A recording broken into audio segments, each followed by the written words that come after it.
ಈಗ ಉದಯಗಿರಿ ಗಲ್ಬೇಕ್ ಪರ ಸಂಬಂಧಪಟ್ಟಂತೆ ನಿನ್ನೆ ಬಿಜೆಪಿ ನಾಯಕರೆಲ್ಲ ಭೇಟಿ ಕೊಟ್ಟಿದ್ದಾರೆ.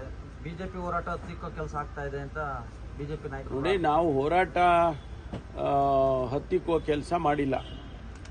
ನಾವು ಶಾಂತಿ ಕಾಪಾಡಬೇಕು, ಇದನ್ನೇ ಬೆಳೆಸ್ಕೊಂಡು ಮತ್ತೆ ಬೇರೆ ಬೇರೆ ರೀತಿಯಲ್ಲಿ ಬೆಳವಣಿಗೆ ಆಗಬಾರ್ದು ಅಂತ ಹೇಳಿ ನಾವು ಎರಡೂ ಗುಂಪಿನವರಿಗೆ ಪ್ರತಿಭಟನೆ ಪ್ರೊಸೆಷನ್ಸು ಅವೆಲ್ಲ ಮಾಡಬೇಡಿ ಅಂತ ಹೇಳಿದ್ದೋ. ನಾವು ಅವ್ರ ಪರ್ಮಿಷನ್ ಕೇಳಿದ್ರು, ನಾವು ಕೊಟ್ಟಿರಲಿಲ್ಲ. ಮತ್ತು ಅವ್ರು ಕೋರ್ಟಿಗೆ ಹೋದರು.